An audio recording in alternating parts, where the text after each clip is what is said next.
सोच रहा है सोचने दो। तुम बस अपने काम पर फोकस करना, कोई टेंशन नहीं होगी।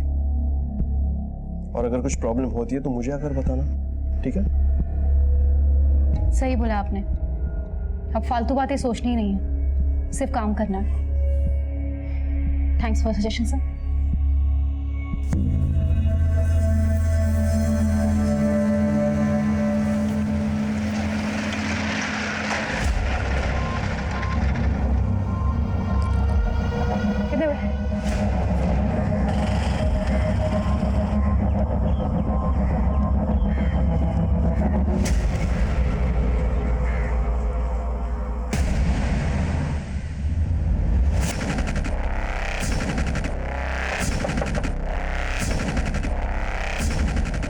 साची एक कांस्टेबल थी जो एक दूसरे एरिया संथार पुलिस स्टेशन में पीएसआई मोहिते के अंडर काम कर रही थी। साची इस केस का वो अहम किरदार थी जिसका नाम इस केस में बहुत जल्दी उछलने वाला था। लेकिन उन 4 जगहों से मिली 10 लाशों में से अभी तक हम एक भी इंसान का नाम या पता मालूम नहीं कर पाए थे। कोनार बीच रोड, बोरपारा रिवर बीच और डोवी रिवर बीच। सर, इन सभी 4 जगहों से जो हमें 10 लाशें मिली, इन सभी लोगों का मर्डर इनका दम घोटने से हुआ है। और सिर्फ इनका मर्डर ही नहीं हुआ सर, इस बुजुर्ग औरत के साथ साथ बाकी लड़कियों के साथ गैंगरेप भी हुआ है। इस लड़की के बारे में श्योर नहीं है क्योंकि इसकी बॉडी से रेपिस्ट का डीएनए नहीं मिल पाया, क्योंकि इसकी लाश पानी में मिली थी तो हो सकता है डीएनए धुल गया हो। लेकिन सर, बाकी लड़कियों की बॉडी से 2-2 और ये औरत जिसकी लाश डोवी रिवर बीच से मिली, इसकी बॉडी से 4 रेपिस्ट के डीएनए मिले।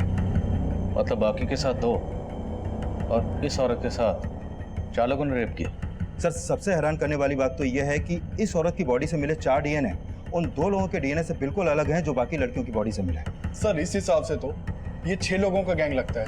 लेकिन पोस्टमार्टम रिपोर्ट के हिसाब से कोनार बीच रोड और बोरपारा रिवर बीच, इन पर जो लाशें हमें मिली उन्हें कपड़ा और पेट्रोल डाल के जलाया गया।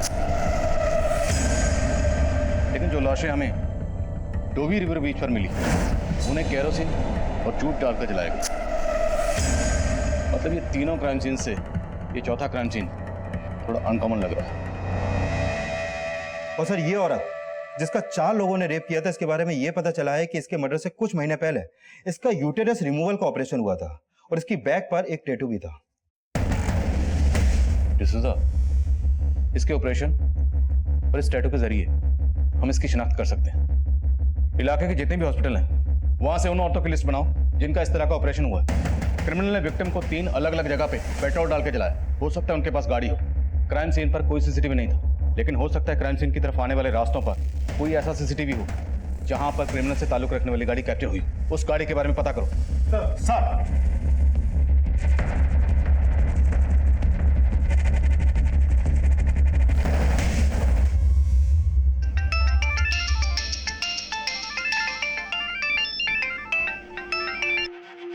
Yes sir. जी सर, बस निकल रही हूँ। Okay sir. साची, अभी तो ड्यूटी से आई है, अब कहाँ जा रही है? इमरजेंसी है आई, मालूम है ना कितना लफड़ा चल रहा है, पर रात भर ड्यूटी पे रहना होगा। अरे आई, ड्यूटी पे नहीं जा रही है ये। बोला तो था मैंने, लड़के का चक्कर है। इतनों से कितना हफ्ता वसूल करती होगी वो तो अंदाजा नहीं है, उसका हिसाब नहीं रखती होगी। बस भाऊ, दोबारा मेरे कैरेक्टर या मेरी ईमानदारी के ऊपर उंगली उठाई ना तो ठीक नहीं होगा। अरे साची, खाना तो खा के जा। अपने बेटे को खिलाई। बेटी की तो वैसे भी सिर्फ पगार से मतलब है तुम्हें।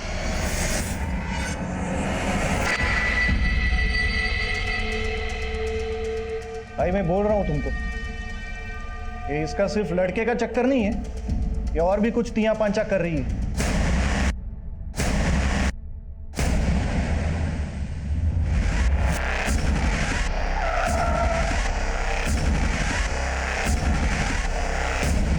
सर, आसपास के हॉस्पिटल से यूटेरस रिमूवल ऑपरेशन के 15 केसेस के बारे में पता चला। इनमें से एक ऑपरेशन 8 महीने पहले एक अनीता नाम की औरत ने करवाया था। सर, ऑपरेशन करने वाली टीम में से एक नर्स ने इस टैटू को आइडेंटिफाई किया है जो इस औरत की बैक पे था, जिसका 4 लोगों ने रेप किया था। सब पूरे चांसेस हैं कि ये औरत वही अनीता है।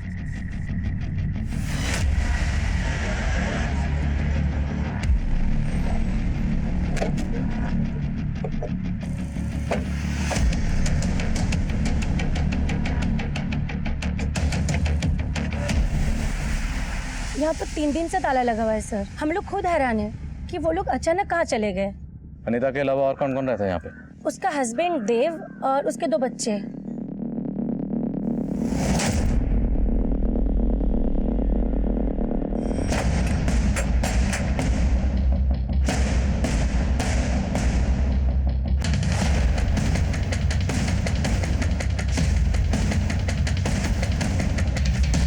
घर की हालत देख के लगता है कि फैमिली के साथ जो भी हुआ इसी घर में हुआ।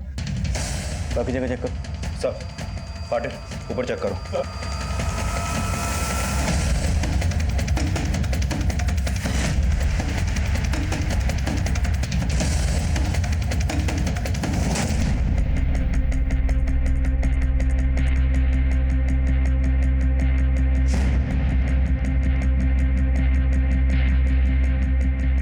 सर सिर्फ मर्डर ही नहीं हुआ है, लूट के साइन भी मिले हैं।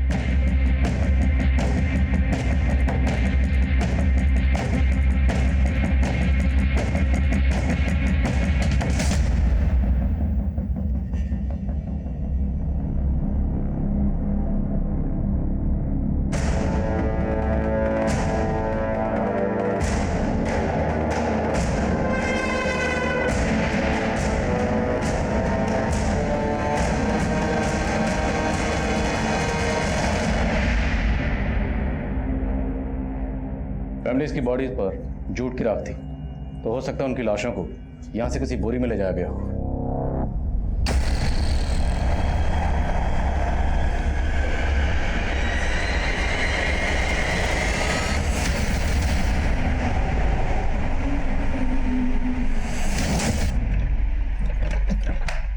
सर लगता है लॉक है। पाटिल सर घर के पीछे जाके चेक करो।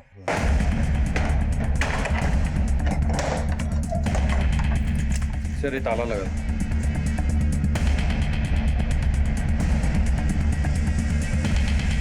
घर का फ्रंट डोर और बैक डोर दोनों लॉक, और घर में लूट हुई।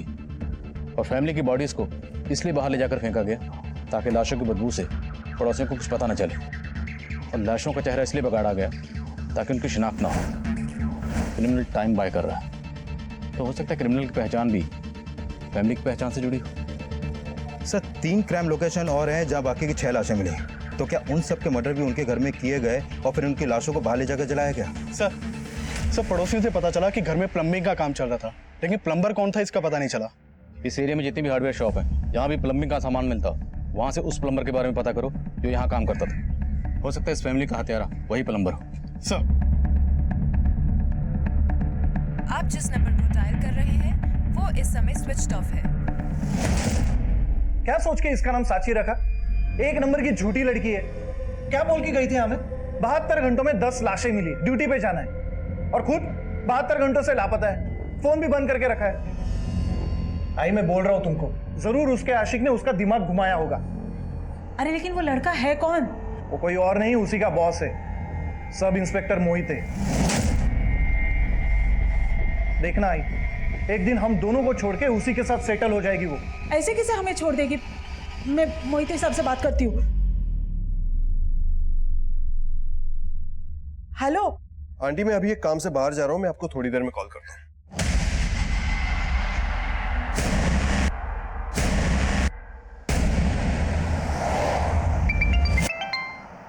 बोलो पाटिल। सर एक अंजू वर्मा नाम की लड़की जागृति गर्ल हॉस्टल में रहती थी, और सर वो हत्याओं वाले टाइम से ही गायब है। सर अंजू आगरा की रहने वाली है, और अंजू के पेरेंट्स यहाँ उसकी मिसिंग कंप्लेंट फाइल करवाने आए हैं। तो क्या जो बॉडीज हमें मिली हैं उनमें से एक अंजू की है?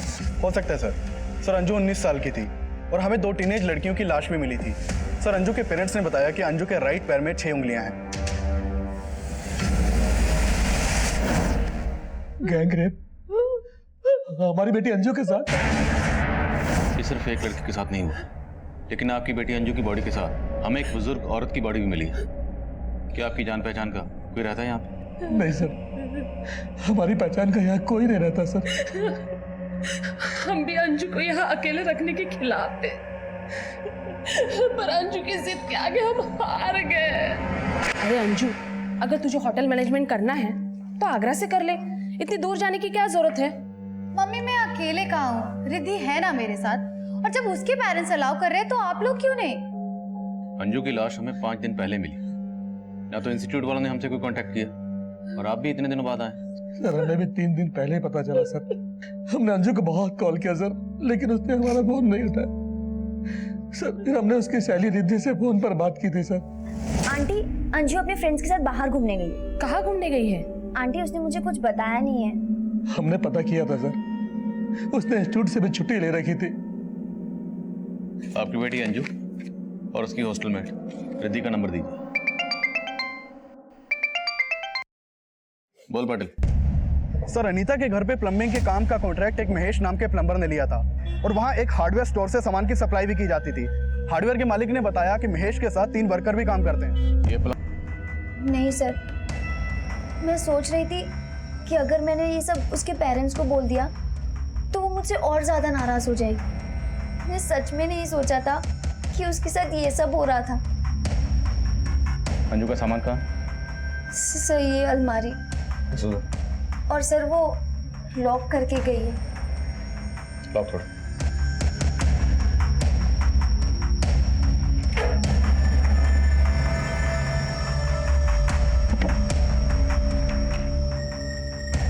Sir, passbook.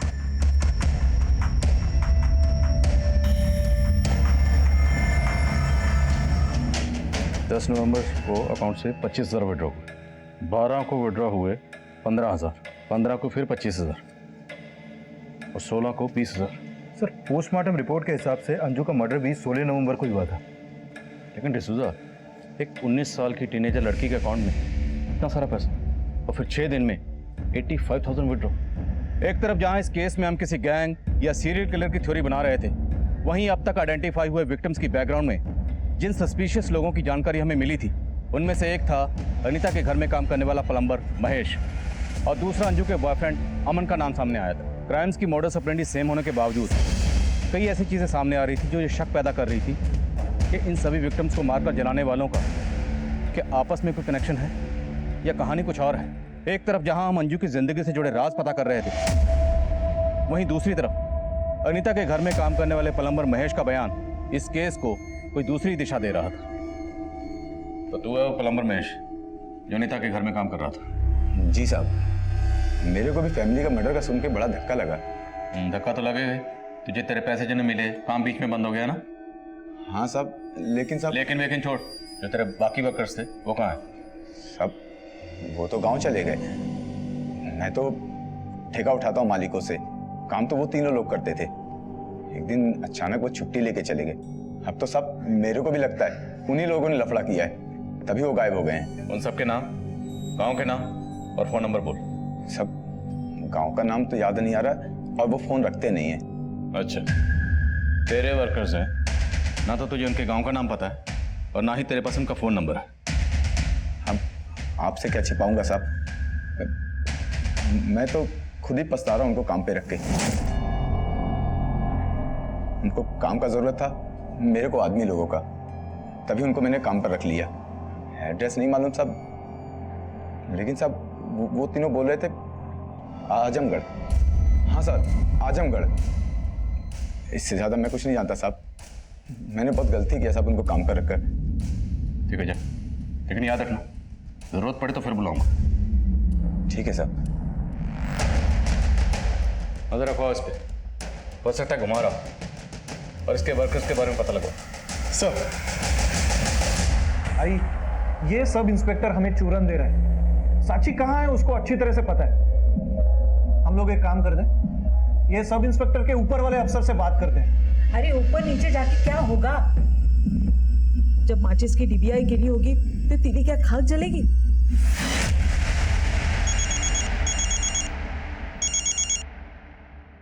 हेलो,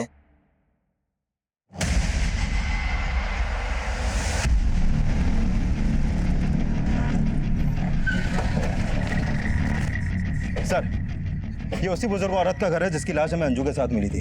सर, हमने उस औरत की फोटो यहाँ पड़ोसियों को दिखाई तो उन्होंने बताया कि उसका नाम सिल्विया है और जब उसकी हत्या हुई थी तब से ये घर बंद है। सर, सिल्विया विधवा थी, वो यहाँ अकेले रहती थी। उसका एक बेटा है जो यूएस में सेटल्ड है। अंजू के बारे में कुछ पता चला? सर, उसके हॉस्टल से अभी तक कुछ खास इन्फॉर्मेशन तो नहीं मिली। डिसूजा में अंजू की लाश सिल्विया की लाश के साथ मिली। तो हो सकता है अंजू सिल्विया को जानती है और उसका इस घर में आना जाना हो। एक काम करो, अंजू के कॉल रिकॉर्ड्स और उसके सोशल नेटवर्किंग अकाउंट चेक करो। हो सकता है उससे उसके बॉयफ्रेंड अमन के बारे में कुछ पता चले। Okay sir. Aunty, I am really sorry. Aman के बारे में मैंने आपको बताया नहीं। मुझे लगा था। तुझे क्या लगा था? पुलिस ने हमें सब कुछ बता दिया। अगर तू अब भी हमसे कुछ छुपा रही है तो। आंटी, मैं क्यों कुछ छुपाऊंगी? देखो आंटी, अगर आप ऐसे बात करोगे ना तो अंजू की तरह आप लोगों से भी बात करना बंद कर दूंगी।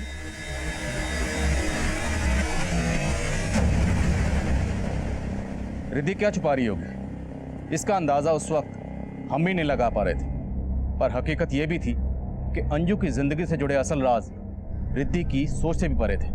प्लम्बर महेश के बयान की बुनियाद पर हमने राजू, गिरीश और सखाराम इन तीनों वर्कर्स को रिमांड पर लिया। तो ठेकेदार साहब, ये राजू, सखाराम और गिरीश ये तो तेरे लिए काम ही नहीं करते।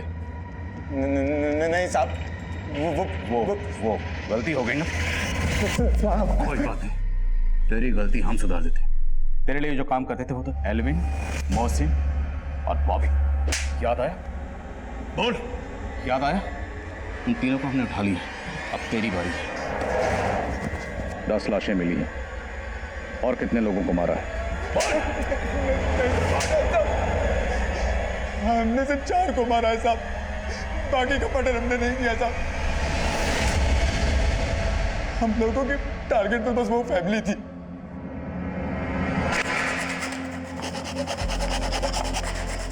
साहब, मुझे मालूम हुआ कि अनीता का पति नाइट शिफ्ट में काम करता था और मेरी नजर अनीता पर थी।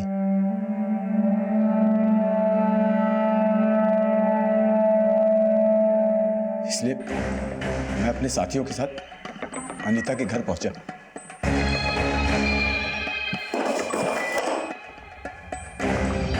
तो मैंने देखा साहब, उसका पति नाइट शिफ्ट में गया ही नहीं था।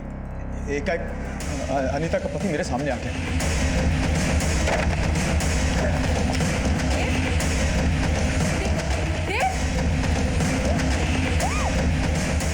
मैंने उसका गला घोट के मार दिया। मेरी नजर अनीता पर पड़ी।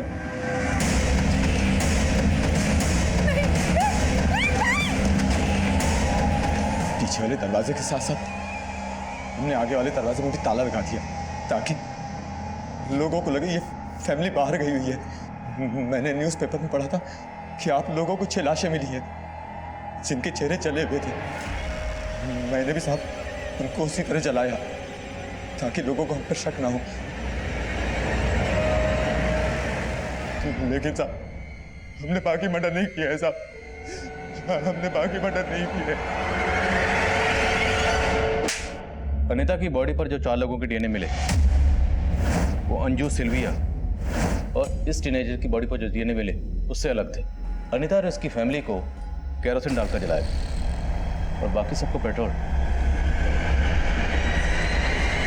तो लगता है महेश और उसके कारीगर सच बोल रहे हैं। मतलब इन लोगों ने सिर्फ क्रिमिनल्स की सेम मोडस ऑपरेंडी का फायदा उठाया, पर हमारे असली क्रिमिनल्स अब भी आजाद घूम रहे हैं।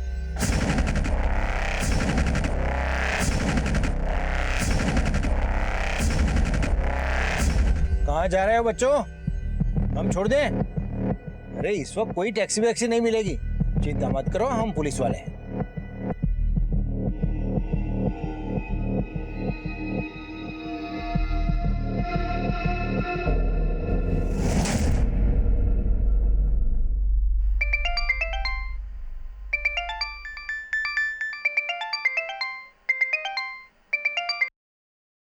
हाँ डिसूजा,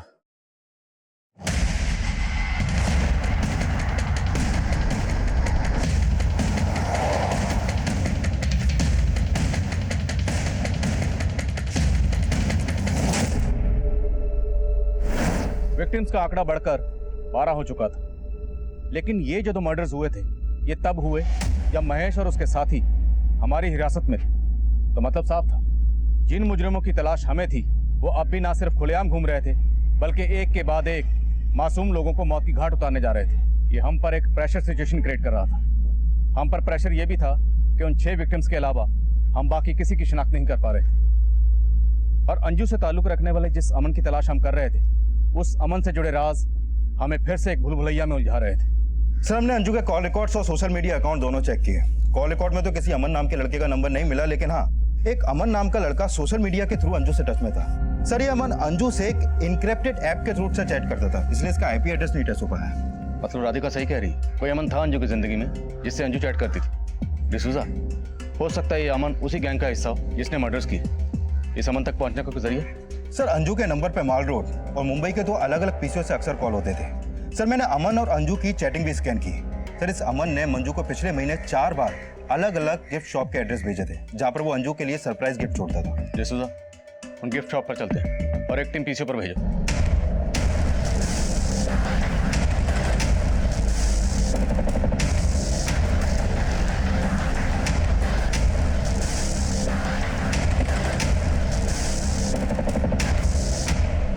हाँ सर, ये लड़की अक्सर यहाँ पे आती है सर। हमारी एक कस्टमर इसके लिए सरप्राइज गिफ्ट परचेज करती है और ये इसे कलेक्ट करके ले जाती है यहाँ से। और ये कस्टमर कौन है? सर वो एक लड़की है सर। क्या नाम है? सर नाम तो नहीं मालूम है सर। ये वो? नहीं सर, ये वो नहीं है सर, वो कोई और है सर। उसकी उम्र कुछ 18-20 रही होगी सर, उससे ज़्यादा नहीं होगी सर। उस लड़की के जाने के करीब 3-4 घंटे बाद वो दूसरी लड़की आती थी और गिफ्ट लेके चली जाती थी। चेहरा तो याद होगा, स्केच बनवा सकते हो? जी बिल्कुल सर। Excuse me. हाँ डिसूजा। सर मैं गिफ्ट शॉप पे आया तो पता चला कि एक टीनेजर लड़की यहाँ से अंजू के लिए गिफ्ट परचेज करके जाती थी। डिसूजा, जिस शॉप पे मैं आया हूँ यहाँ पे भी एक टीनेजर आती थी। सर कुछ समझ में नहीं आ रहा है, इतनी छोटी लड़की का इतने बड़े कांड से क्या कनेक्शन हो सकता है? सब समझ में आ जाएगा डिसूजा। एक बार ये पता चल जाए कि लड़की सेम है या अलग अलग है। बाकी दुकानों पे पता करो। Okay sir. आप जिस नंबर को डायल कर रहे हैं वो इस समय स्विच्ड ऑफ है। कहाँ गया था कल रात से? कल रात से तेरे लिए परेशान हूँ और फोन भी बंद करके रखा हुआ है। तुम्हें क्या लगा तुम्हारी साची की तरह मैं भी गायब हो गया? सोच तो यही रही थी। तेरे होने ना होने से कुछ फर्क तो पड़ता है नहीं। तूने भी कुछ कम दुख नहीं दिए। तेरी वजह से मेरी वजह से कुछ नहीं हुआ है। ये सब वो सब इंस्पेक्टर मोहिते का किया धराया है। उसे तो हम कुछ बोल नहीं सकते। जरा आवाज उठाई तो झूठी केस में अंदर डाल देगा।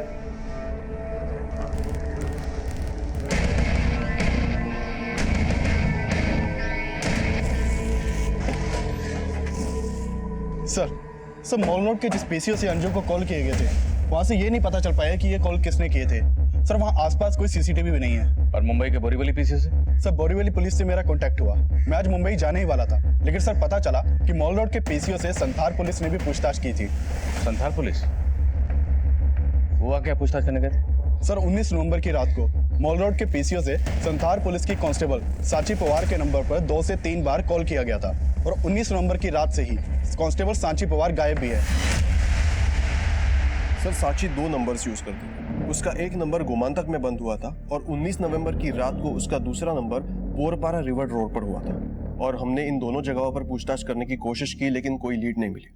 मोहिते, 18 नवंबर की रात को हमें बोरपारा रोड पर टीनेजर की लाश मिली थी और साची को एक पीसीओ से फोन आ रहा था जिसका कनेक्शन शायद उन 8 लाशों से हो सकता है जिनके चेहरे जलाए गए।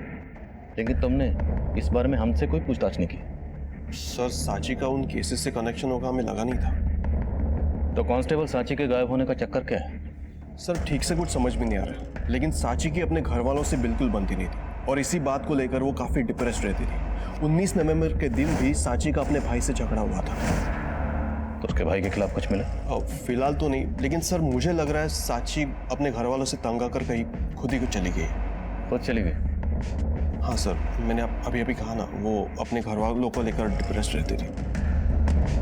सर मोहिते साहब ने जो भी बोला है कहानी बिल्कुल उससे अलग है। किस कहानी की बात कर रहे हैं? बोली, खुल के बोली। सर हो सकता है साची अपनी मर्जी से बाहर गई हो, लेकिन वो जहां भी गई है शायद मोहिते साहब को पता है। ऐसा क्यों लगता है आपको? सर दरअसल हमें ऐसे लगता था साची का किसी के साथ अफेयर था। अफेयर? किसके साथ? फोटो देखिए। इस लड़की को तो मैंने कभी भी यहाँ पे नहीं देखा। आपके यहाँ पीसीओ से एक लड़की को लगातार कॉल किए जाते थे, मोस्टली वीकेंड्स पे। सर वीकेंड में एक लड़का घंटों घंटों कई कॉल्स करता था। कौन लड़का?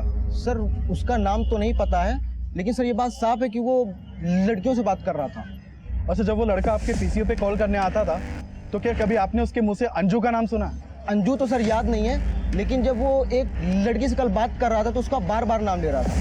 रिद्धि, इसमें डरने वाली क्या बात है? मैं अपनी फैमिली से मिलवाना चाहता हूँ तुम्हें।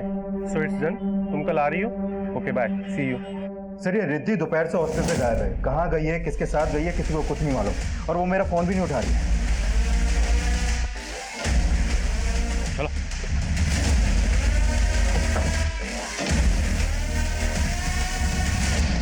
हेलो, कहाँ हो तुम? मैं आ गई जहाँ तुमने बुलाया था। ओके। मुंबई के पीसी से रिद्धि को फोन किए जा रहे हैं। शायद अंजू की तरह रिद्धि को भी टारगेट किया जा रहा है। तुरंत रिद्धि के फोन की लास्ट लोकेशन ट्रैक करो। Okay sir.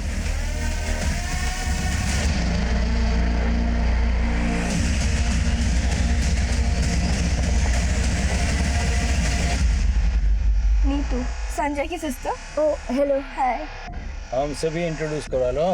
पापा क्यों नहीं? पापा ये रिद्धि है और रिद्धि मेरे पापा। Hello uncle. हाय। मेरी मम्मी। हाउ आर यू बेटा? I am good aunty, how are you? I am also good. Damle fast, इसी रोड पे सीधे। सर रिद्धि का फोन अभी कोनार बीच रोड की तरफ ट्रेवल कर रहा है। मैं सीधे उधर ही पहुंच रहा हूँ अभी।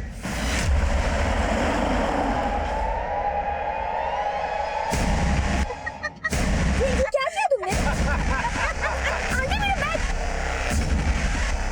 इसका पिन नंबर क्या है? जल्दी बता।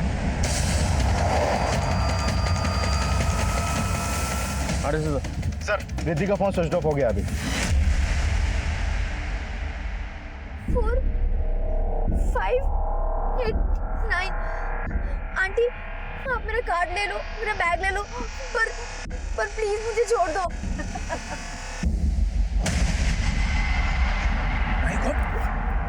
पुलिस हमारे पीछे पड़ी है।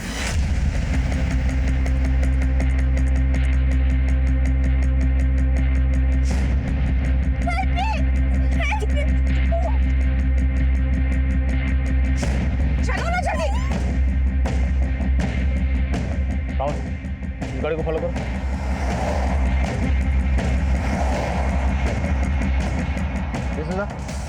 हमें गाड़ी मिल गई, हम उसका पीछा कर रहे हैं। तुम एक काम करो, आगे आके गाड़ी को ब्लॉक करो। Right sir, down fast.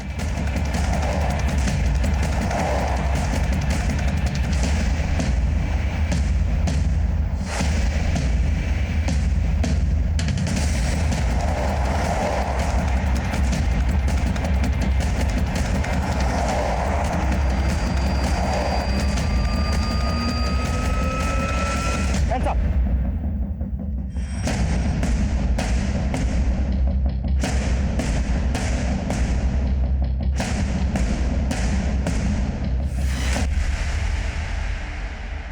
Sir, मैं अंजू से हमेशा जलती थी। उसका बॉयफ्रेंड था और मेरा नहीं।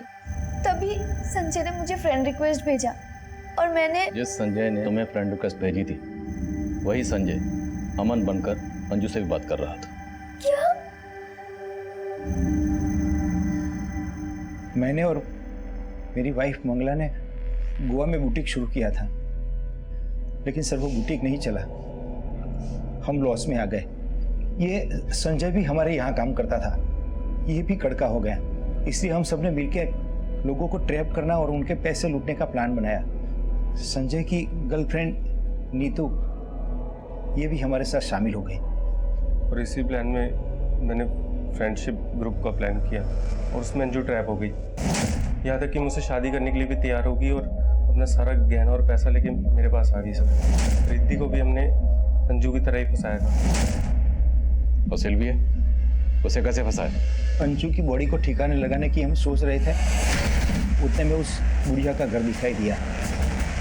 उसका रेप किया, उसका सब कुछ लूट लिया और उसको मार डाला और उसकी बॉडी हमारे साथ ले गए।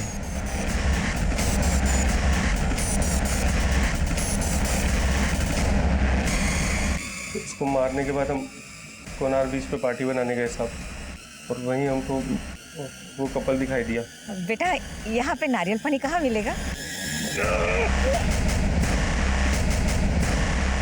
अंकल को उनका लैपटॉप देख के लालच आ गया और लैपटॉप के लिए हमने उस कपल को मार दिया सर। और वो टीनेजर लड़का लड़की उनको भी ऐसे फंसा है?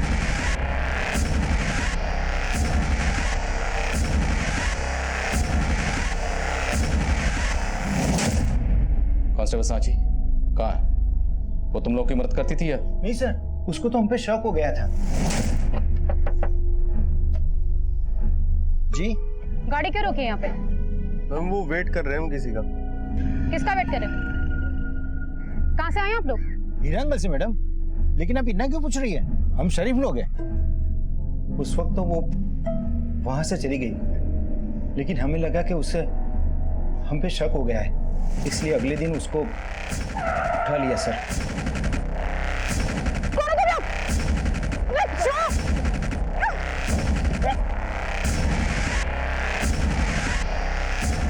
उस दिन हमारी डिटेल क्यों मांग रही थी? तेरे पुलिस वाले हमारे पीछे पड़े हैं। ऐसे ही पूछ रही थी। कौन हो तुम लोग? लोगों को लूट के मार के उनके चेहरे जला देते हैं। तू बता क्या इन्फॉर्मेशन है हमारी पुलिस के पास? जल्दी बोल। सर जान बचाने के लिए वो बोलने लगी कि उसने हमसे ऐसे ही पूछताछ की थी। उसको हम पर वैसा कोई शक नहीं था जैसा हम सोच रहे थे। लेकिन साहब उसको जिंदा तो नहीं छोड़ सकते थे ना, इसलिए उसको भी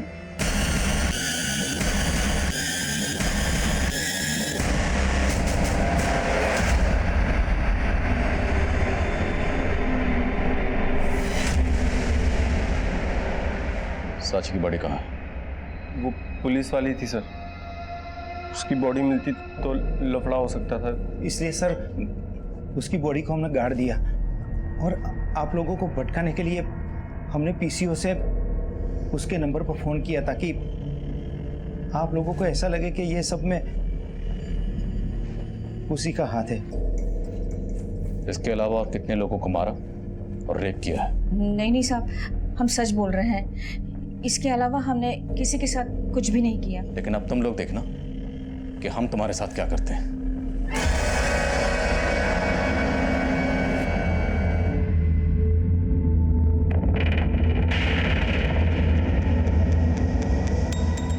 कांस्टेबल सांची एक होनहार पुलिसकर्मी थी, लेकिन तजुर्बे की कमी की वजह से वो एक बड़ी चूक कर बैठी, जिसकी कीमत उसे अपनी जान देकर चुकानी पड़ी। वहीं जो गलती अंजू ने की थी, अब वही गलती रिद्धि भी दोहरा रही थी। एक ऐसे माहौल में जहां एक के बाद एक वारदातें घट रही थी, उसने एक ऐसे अजनबी पे भरोसा किया जिसे उसने पहले कभी देखा तक नहीं था। जुर्म की इस दस्तक को उसने अपनी नादानी से नजरअंदाज कर दिया। रिद्धि, अंजू, सांची, सिल्विया और अनीता के परिवार के अलावा बाकी दूसरे विक्टिम्स की पहचान भी अब कर ली गई है। इस दर्दनाक हादसे के बाद हमेशा की तरह गोवा का लॉ एंड ऑर्डर बरकरार है। टूरिस्ट और लोकल लोग पहले की तरह खुद को सुरक्षित महसूस कर रहे हैं। अब मैं आदिल खान आपसे इजाजत लेता हूं। आपसे फिर मुलाकात होगी एक नए केस के साथ।